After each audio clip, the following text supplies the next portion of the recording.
yang diharamkan. Maka orang seperti ini jenazahnya juga ketika diusung dia akan bicara, kemana kalian bawa aku? Kenapa? Dia takut.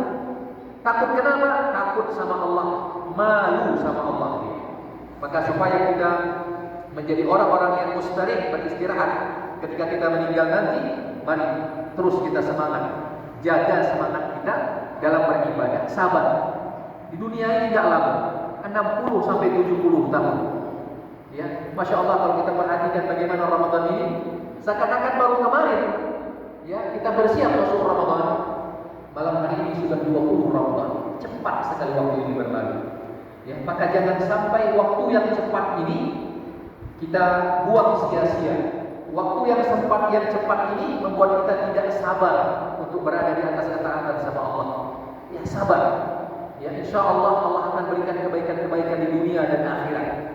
Ya, kita akan menikmati ibadah-ibadah tersebut.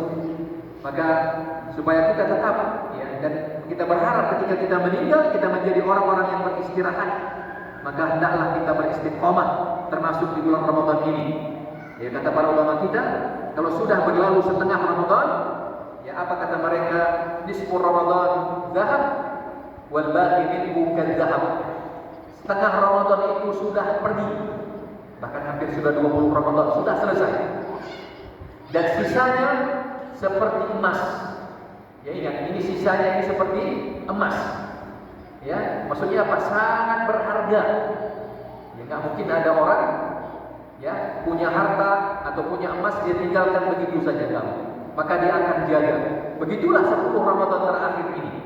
Kenapa? Karena 10 terakhir Ramadan ini di dalamnya terdapat salah satu malam yang sangat mulia yang dinamakan dengan malam Qadar. Maka Rasulullah SAW nanti kata ya para istrinya, kalau sudah masuk 10 Ramadan apa yang beliau lakukan? Sadda mihdaru. Kalau sudah masuk 10 Ramadan beliau mengencangkan ikat pinggangnya. Apa yang dimaksud mengencangkan ikat pinggang? Sebagian ulama menyebutkan tambah semangat beribadah. Salah satunya yang ditunjukkan dengan apa? Beliau beriktikaf. Ya, Masya Allah di sini juga ini iktikafnya. Ya. Untuk apa?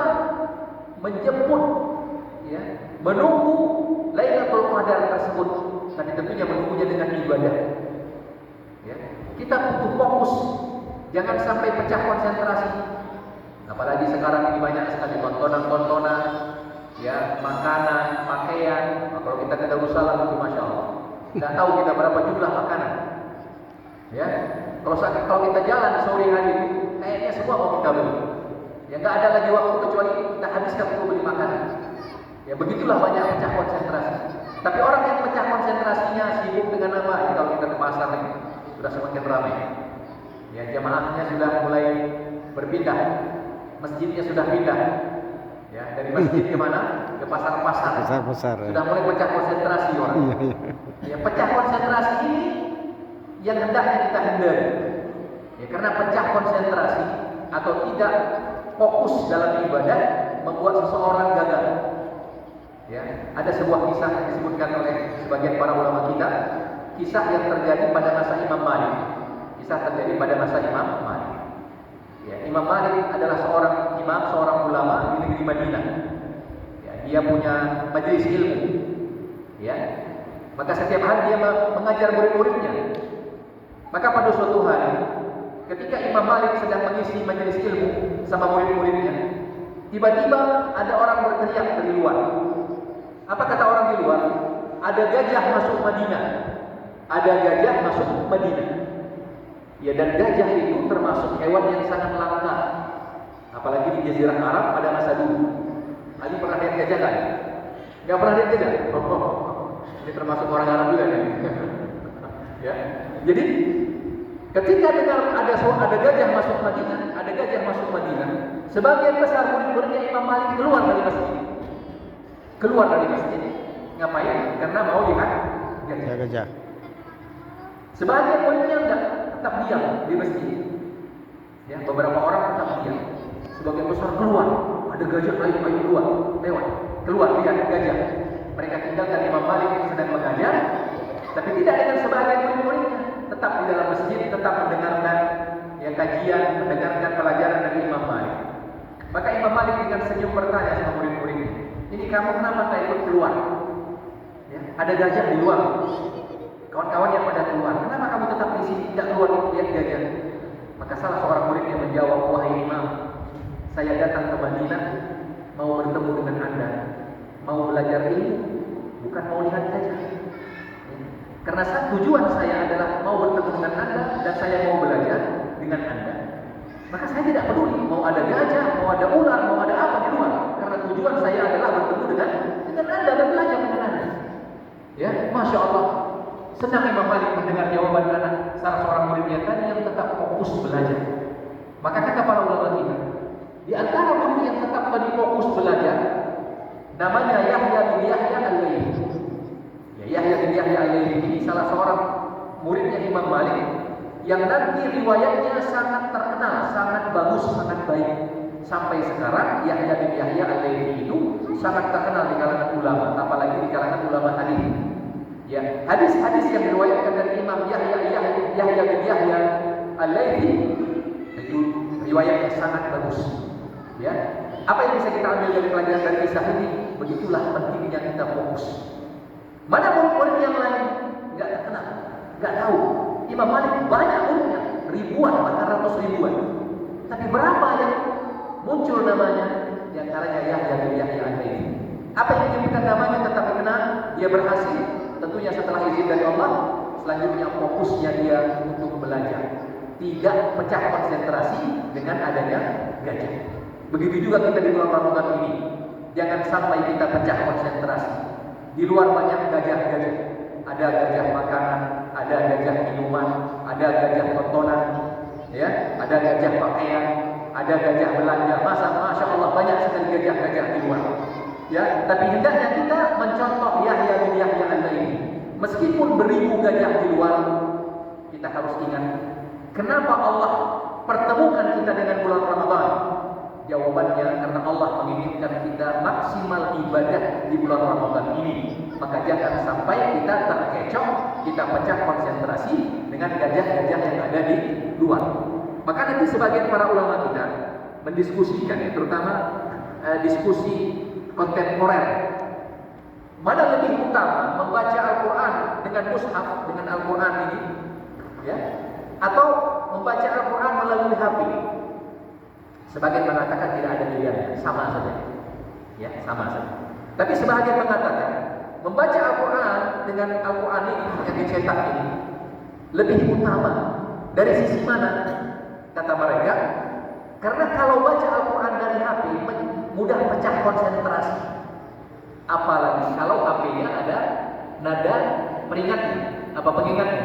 SMS masuk ada, WA masuk ada, Shopee ada, Shopee apa segala macam. Akhirnya apa? Baru baca satu ayat, ada Shopee kayaknya ada diskon. Akhirnya beralih. Berbeda dengan baca Quran di kertas, ya kan nggak bunyi dia. Ya, itulah pentingnya kita fokus. Ya baik kita dalam belajar, ya adik-adik yang sedang belajar, fokus. Jangan mudah pecah konsentrasi.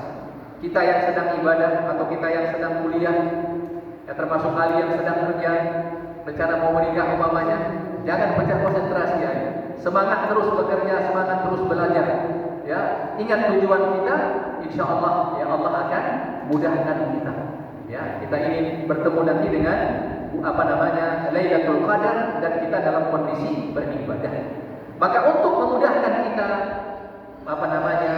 fokus konsentrasi beribadah, carilah lingkungan yang mendukung kita. Ya, kalau yang bisa iktikaf sangat bagus. Kata para ulama kita, apa keutamaan iktikaf itu?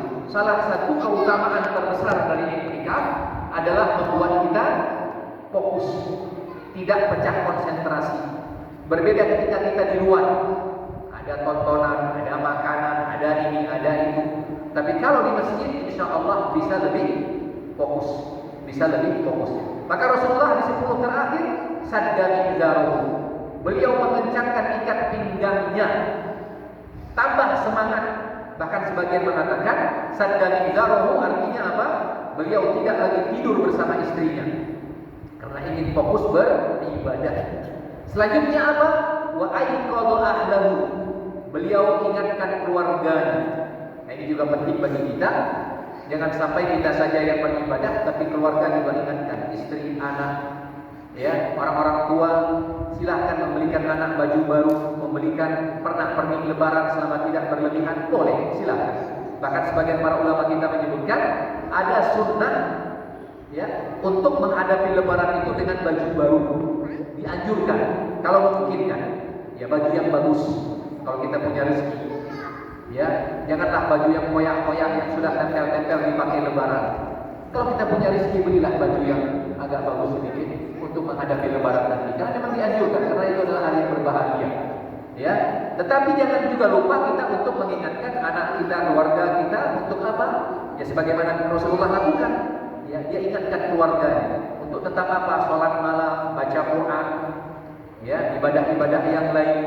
Bagi kita barangkali yang belum khatam Al-Quran, ayo ya, jangan kendor, ayo gaspul kata orang sekarang ya. Ini 10 terakhir ya, kata para ulama kita, kuda pacu itu, kuda pacu ya, kuda apa itu, yang lomba itu, kalau sudah mendekati garis finish, maka dia akan mengerahkan seluruh tenaganya untuk mencapai garis finish. Bukan malah dari tadi berapa? 2 km umpamanya, 100 meter lagi dekat garis finish malah begini-gini jalannya, enggak. Dia akan mengerahkan seluruh tenaganya untuk sampai ke garis finish. Kata para ulama kita, jangan sampai kita kalah sama kuda. Kuda saja tahu kalau mau sampai garis finish harus lebih maksimal, gaspul. Jangan sampai justru sebagai umat Islam kalah sama kuda. Kenapa? Begitu mau garis finish, malah yang tadinya semangat baca Quran ini sudah nonton, sudah nyantai-nyantai. Nah, ini kalah sama kuda. Nah, kita jangan sampai kalah sama kuda. Kita harus lebih semangat dari kuda. Ini mau sampai garis finish ini 10 hari lagi. Ya, maka supaya kita bisa terus semangat, jangan lupa kita minta bantuan Allah.